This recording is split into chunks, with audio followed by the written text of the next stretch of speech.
Hello friends, welcome back to SSC smart classes. बहुत बहुत स्वागत करता हूँ आपका एसएससी स्मार्ट क्लासेस में। तो फ्रेंड, एसएससी सीएचएसएल 2019 की डिस्क्रिप्टिव की बहुत ही बेस्ट मैं प्रिपरेशन आप लोगों के लिए करवा रहा हूँ। प्लेलिस्ट चेक कर लीजिएगा, वहाँ पे मैंने काफ़ी सारे टॉपिक करवाए हैं जो आपके एग्ज़ाम ओरिएंटेड हैं। इसके अलावा ये पीडीएफ अगर आप लेना चाहते हैं जिसमें मैंने लेटेस्ट सारे टॉपिक डाले हैं, करंट गवर्नमेंट स्कीम्स और प्रेसिस सब कुछ मैंने डाला है। हिंदी इंग्लिश दोनों में प्रोवाइडेड है, बहुत ही रीज़नेबल प्राइस में है। डिस्क्रिप्शन चेक कर लीजिएगा। आज जो हमारा टॉपिक है ये बहुत ही इंपॉर्टेंट टॉपिक है जो कि एग्ज़ाम में आ सकता है। तो ये है आपका topic, duties of good citizen. तो एक गुड सिटीजन की ड्यूटीज़ क्या क्या होती हैं, या फिर आप कह लीजिए कि सोसाइटी के प्रति, देश के प्रति उसका क्या कर्तव्य होता है जो एक अच्छा नागरिक होता है।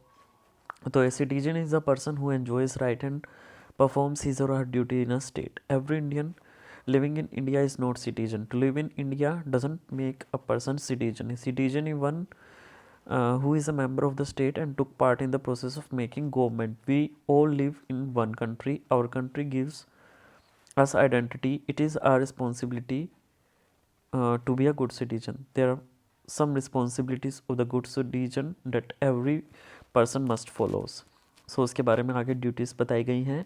ए good citizen is one who is conscious of both rights and duties. For instance, the right to vote is one of the most important rights and it's our duty also to exercise the right to vote. A good citizen is the one who is helpful and broad-minded. He stays calm and doesn't make others harder.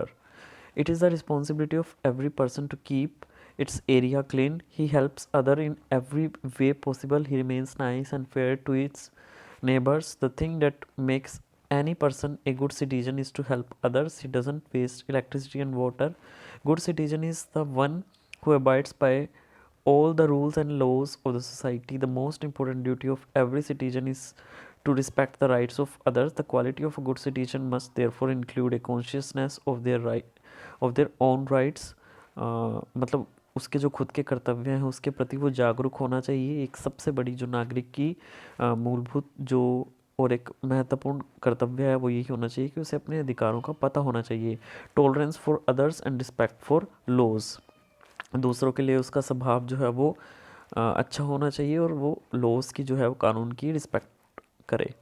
A democratic state particularly depends on the quality of its citizen. कोई भी एक लोकतांत्रिक राज्य है वो अपने citizen की जो क्वालिटी है उसके ऊपर डिपेंड करता है कि वो एक डेमोक्रेटिक कंट्री है या नहीं है। If citizen do not take interest in politics, a democratic state might also gradually become undemocratic. So conclusion में देखिए, in this way a good citizen believes in cooperation with other citizens for the common good. He feels that the members of community are like the different limbs of a body. It is not easy to be a good citizen because a good citizen has to conquer his selfishness. A good citizen cares more for his duties. That is what he can do for the country. The government should also take care of its citizen. देखिए, I am not saying that you should write you have to write each and every sentence like this if it will ask in exam.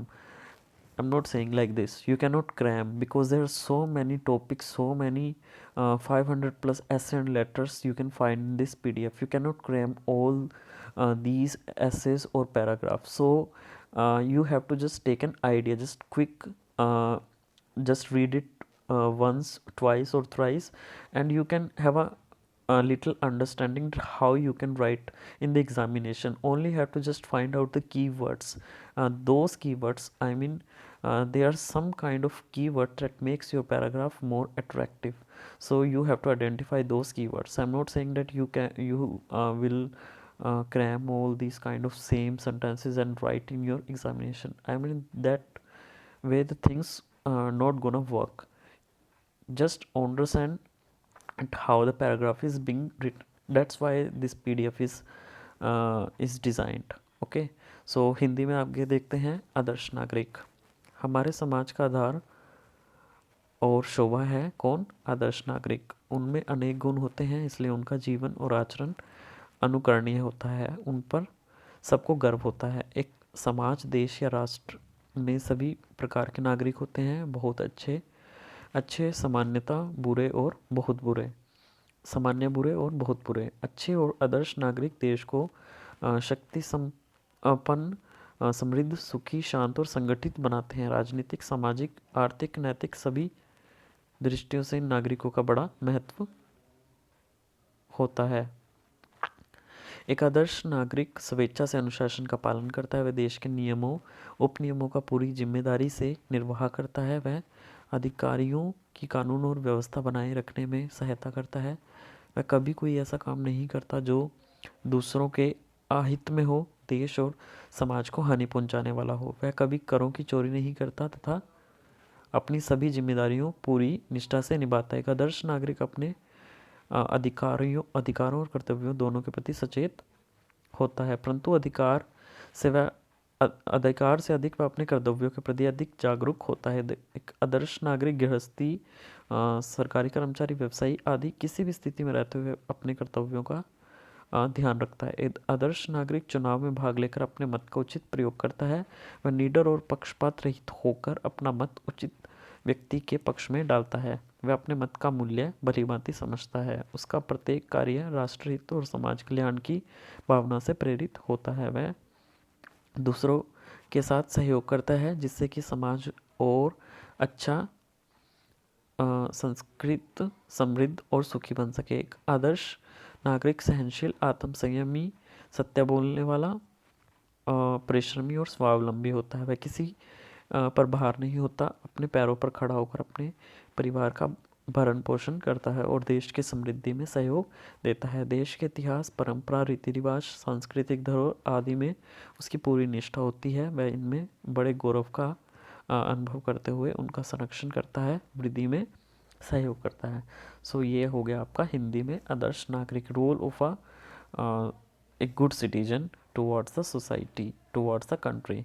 So I hope you find this paragraph essay more helpful. So if you like this video, then please subscribe this channel and share to your friends. Thanks.